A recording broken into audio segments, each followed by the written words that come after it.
Exodus chapter 15. Then Moses and the children of Israel sang this song to the Lord, and spoke, saying, I will sing to the Lord, for he has triumphed gloriously. The horse and its rider he has thrown into the sea. The Lord is my strength and song, and he has become my salvation. He is my God, and I will praise him, my father's God, and I will exalt him. The Lord is a man of war. The Lord is his name. Pharaoh's chariots and his army he has cast into the sea. His chosen captains also are drowned in the Red Sea. The depths have covered them. They sank to the bottom like a stone. Your right hand, O Lord, has become glorious in power. Your right hand, O Lord, has dashed the enemy in pieces. And in the greatness of your excellence, you have overthrown those who rose against you. You sent forth your wrath. It consumed them like stubble. And with the blast of your nostrils the waters were gathered together. The flood stood upright like a heap.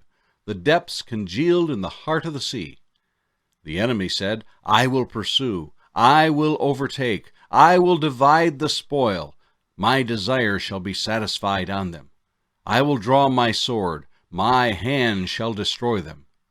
You blew with your wind. The sea covered them. They sank like lead in the mighty waters. Who is like you, O Lord, among the gods? Who is like you, glorious in holiness, fearful in praises, doing wonders? You stretched out your right hand. The earth swallowed them.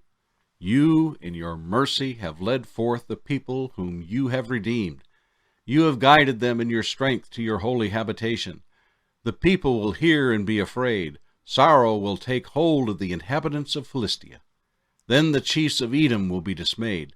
The mighty men of Moab, trembling, will take hold of them. All the inhabitants of Canaan will melt away. Fear and dread will fall on them. By the greatness of your arm they will be as still as a stone. Till your people pass over, O Lord, till the people pass over whom you have purchased. You will bring them in and plant them in the mountain of your inheritance, in the place, O Lord, which you have made for your own dwelling, the sanctuary, O Lord, which your hands have established. The Lord shall reign forever and ever.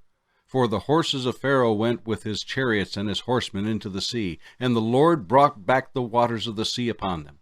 But the children of Israel went on dry land in the midst of the sea.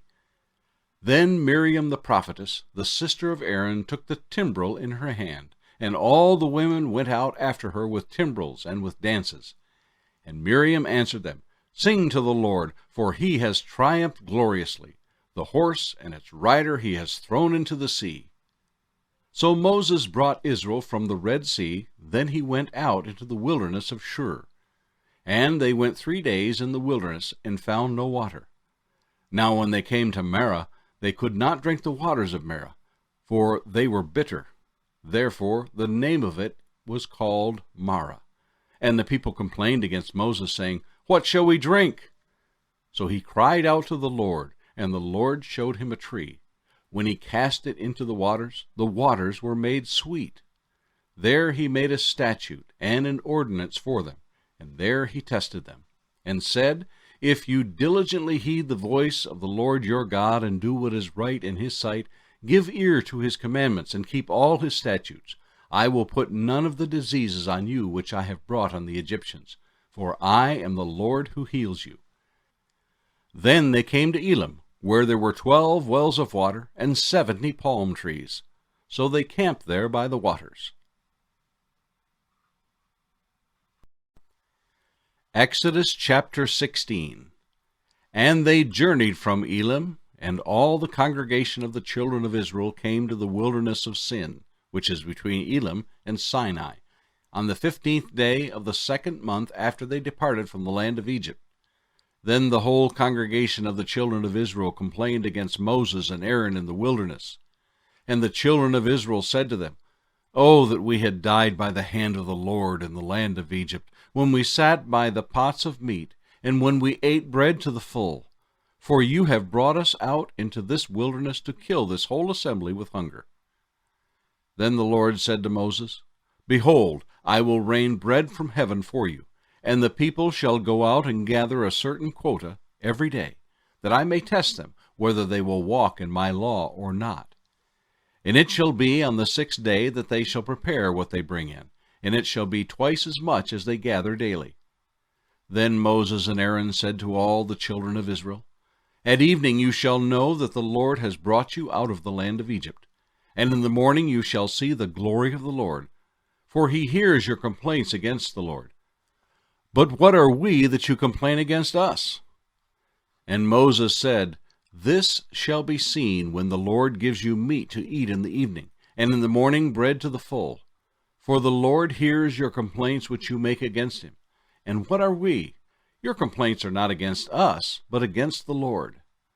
Then Moses spoke to Aaron, Say to all the congregation of the children of Israel, Come near before the Lord, for he has heard your complaints.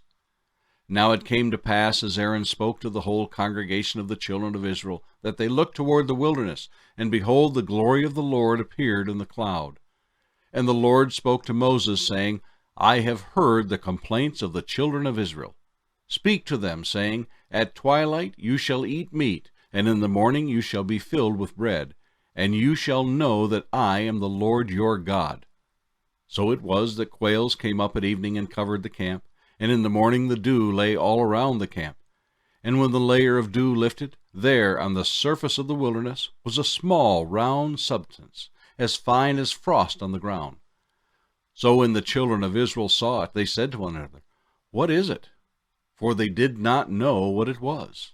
And Moses said to them, This is the bread which the Lord has given you to eat. This is the thing which the Lord has commanded. Let every man gather it according to each one's needs, 1 omer for each person, according to the number of persons.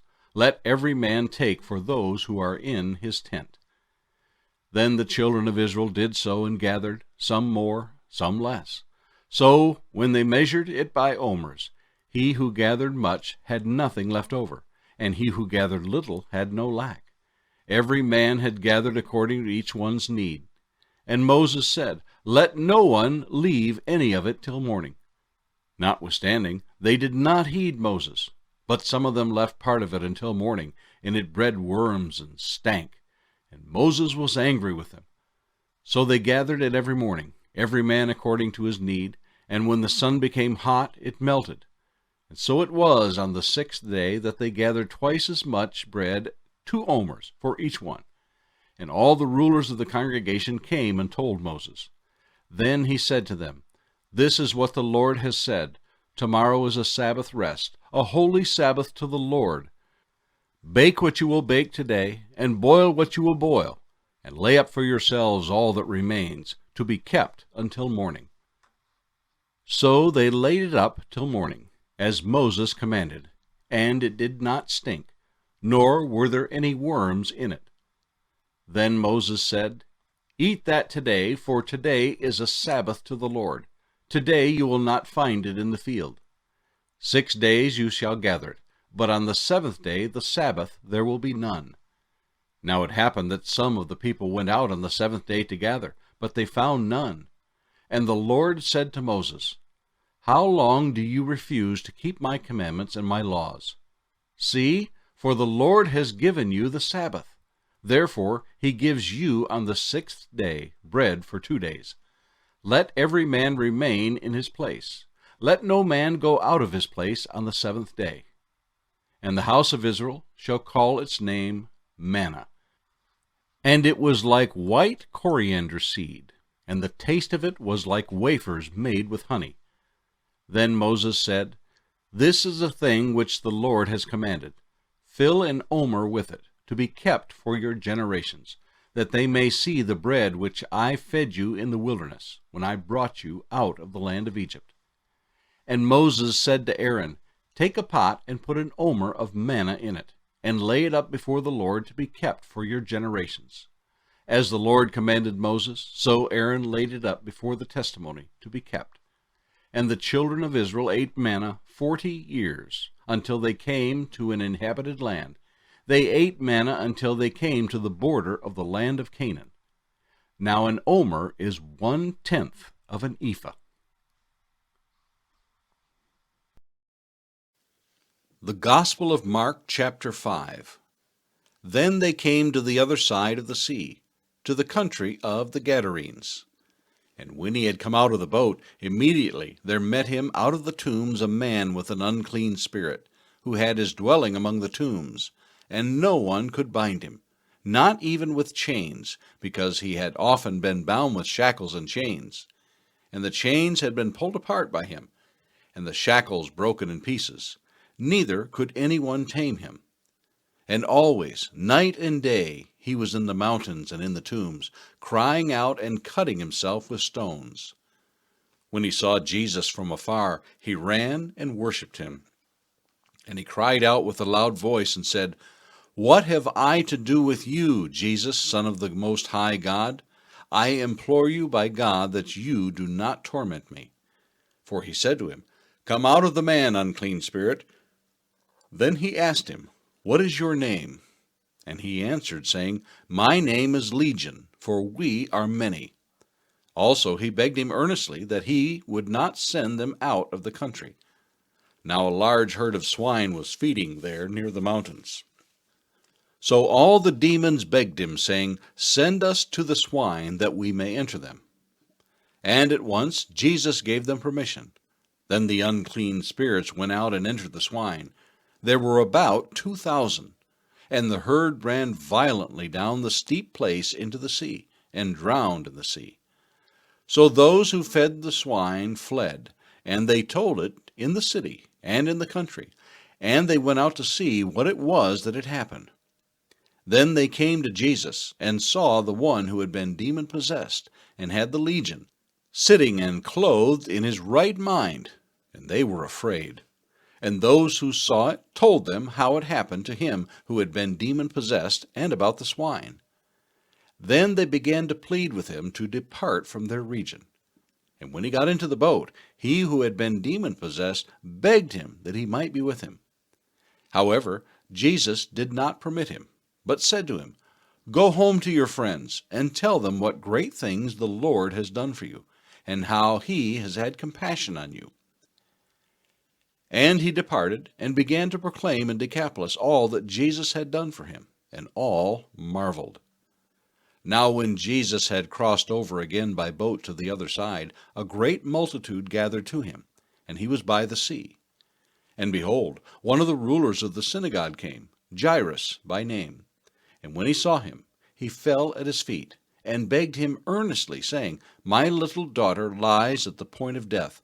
Come and lay your hands on her, that she may be healed, and she will live." So Jesus went with him, and a great multitude followed him, and thronged him. Now a certain woman had a flow of blood for 12 years, and had suffered many things from many physicians. She had spent all that she had, and was no better, but rather grew worse. When she heard about Jesus, she came behind him in the crowd, and touched his garment. For she said, "If only I may touch his clothes, I shall be made well." Immediately the fountain of her blood was dried up, and she felt in her body that she was healed of the affliction. And Jesus, immediately knowing in himself that power had gone out of him, turned around in the crowd and said, "Who touched my clothes?" But his disciples said to him, "You see the multitude thronging you, and you say, 'Who touched me?'" And he looked around to see her who had done this thing. But the woman, fearing and trembling, knowing what had happened to her, came and fell down before him, and told him the whole truth. And he said to her, "Daughter, your faith has made you well. Go in peace and be healed of your affliction." While he was still speaking, some came from the ruler of the synagogue's house, who said, "Your daughter is dead. Why trouble the teacher any further?" As soon as Jesus heard the word that was spoken, he said to the ruler of the synagogue, "Do not be afraid, only believe." And he permitted no one to follow him except Peter, James, and John, the brother of James. Then he came to the house of the ruler of the synagogue, and saw a tumult, and those who wept and wailed loudly. When he came in, he said to them, "Why make this commotion and weep? The child is not dead, but sleeping." And they ridiculed him. But when he had put them all outside, he took the father and the mother of the child, and those who were with him, and entered where the child was lying. Then he took the child by the hand and said to her, Talitha cumi, which is translated, Little girl, I say to you, arise. Immediately the girl arose and walked, for she was 12 years of age. And they were overcome with great amazement. But he commanded them strictly that no one should know it, and said that something should be given to her to eat. Psalm 33. Rejoice in the Lord, O you righteous, for praise from the upright is beautiful. Praise the Lord with harp. Make melody to him with an instrument of 10 strings. Sing to him a new song. Play skillfully with a shout of joy. For the word of the Lord is right, and all his work is done in truth. He loves righteousness and justice. The earth is full of the goodness of the Lord. By the word of the Lord the heavens were made, and all the host of them by the breath of his mouth. He gathers the waters of the sea together as a heap. He lays up the deep in storehouses. Let all the earth fear the Lord. Let all the inhabitants of the world stand in awe of him. For he spoke, and it was done. He commanded, and it stood fast.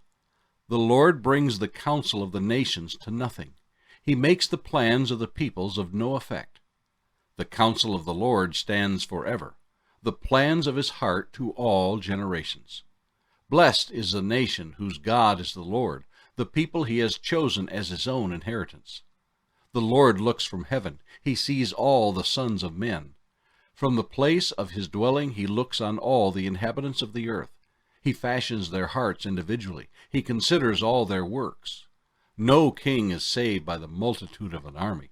A mighty man is not delivered by great strength. A horse is a vain hope for safety, neither shall it deliver any by its great strength. Behold, the eye of the Lord is on those who fear him, on those who hope in his mercy, to deliver their soul from death, and to keep them alive in famine. Our soul waits for the Lord. He is our help and our shield, for our heart shall rejoice in him, because we have trusted in his holy name. Let your mercy, O Lord, be upon us, just as we hope in you.